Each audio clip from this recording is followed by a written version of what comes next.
Hello बच्चों, चलिए प्रश्न को समझते हैं। ध्वनि का एक छोटा स्रोत हवा के फ्रेम में मूल बिंदु पर स्थिर अवस्था में रखा गया है और ये लगातार 660 हर्ट्ज की ध्वनि उत्पन्न कर रहा है। ये ध्वनि हवा में 330 मीटर प्रति सेकंड की चाल से चलती है। एक मनुष्य x बराबर 336 मीटर की रेखा पर 26 मीटर प्रति सेकंड की एक समान चाल से चल रहा है। मनुष्य द्वारा प्राप्त ध्वनि की आवृत्ति बताएं जब वह y बराबर 140 मीटर पर हो। तो सबसे पहले हम देखेंगे यहाँ पर मुख्य अवधारणा। तो मुख्य अवधारणा में हम बात करेंगे डॉपलर प्रभाव की।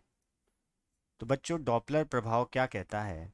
डॉपलर प्रभाव संबंध बताता है आभासी आवृत्ति एवं वास्तविक आवृत्ति में। वास्तविक आवृत्ति में जैसे मान लीजिए कि कोई स्रोत है, ठीक है। एक तो स्रोत है, ठीक है, और एक है श्रोता, ठीक है।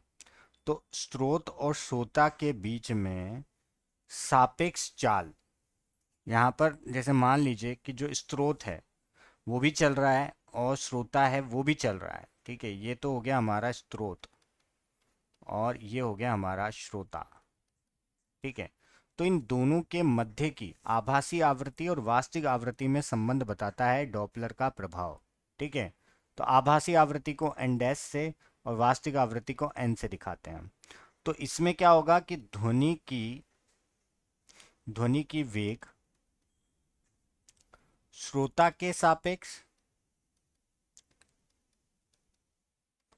बटे ध्वनि का वेग स्रोत के सापेक्ष, स्रोत के सापेक्ष, ठीक है। तो इसी अवधारणा को उपयोग में लेकर चलिए हम हल देखते हैं। हल। तो बच्चों, हमें क्या दिया हुआ है? हमें ये दिया हुआ है कि एक छोटा सा स्रोत है, ठीक है, जो कि मूल बिंदु पर एक छोटा सा स्रोत है। जैसे मान लेते हैं कि ये मूल बिंदु है 0,0। इस पर ये जो स्रोत है, ठीक है, ये स्रोत विराम अवस्था में, मतलब ये विराम अवस्था में मतलब रुका हुआ है, ठीक है। अब ये विराम अवस्था में है और इस पर से जो आवृत्ति है वो वास्तविक आवृत्ति तो कितनी है इसकी? 660 हर्ट्ज की है, ठीक है। ठीक है, 660 हर्ट्ज की आवृत्ति है, ये वास्तविक आवृत्ति है। और यहाँ से इसी अक्ष पर अगर हम देखें तो 336 मीटर दूरी से y अक्ष पर, जैसे मान लेते हैं कि इसको ऊपर वाले को हम क्या ले लेते हैं, ऊपर जाएंगे तो धनात्मक लेंगे। तो 140 मीटर पर हमारा यहाँ पर क्या बैठा है? श्रोता बैठा है, ठीक है। यहाँ पर क्या बैठा है? श्रोता। और वो चल रहा है 26 मीटर प्रति सेकंड की चाल से, 26 मीटर प्रति सेकंड की चाल से। तो अगर हम यहाँ से देखें तो, और यहाँ से जो ध्वनि की चाल है, वो ध्वनि की चाल जो दे रखी है हमें, वो दे रखी है 330 मीटर प्रति सेकंड, ठीक है। अब ये यहाँ से ऐसे आ रहा होगा, ठीक है, इससे, ठीक है। तो ये वाला घटक की अगर हम बात करें तो इस घटक की बात करें तो ये थीटा हो गया, ठीक है। अब ये तो यहाँ से दूर जा रहा है, ठीक है, दूर जा रहा है। और अगर मैं इस घटक की बात करूँ तो ये घटक क्या हो जाएगा? जैसे अगर मैं देखूँ यहाँ पर तो एक तो हो गया ये 336 मीटर, ठीक है, ये हो गया 140 मीटर। तो अगर मैं पाइथागोरस प्रमेय से बात करूं तो ये कितना हो जाएगा? 364 मीटर, ठीक है। और यहाँ से ये हो जाएगा थीटा, ठीक है, कोण, ठीक है। तो कॉस थीटा अगर मैं यहाँ से निकालूं तो क्या हो जाता है? आधार बटे कर्ण हो जाता है, ठीक है।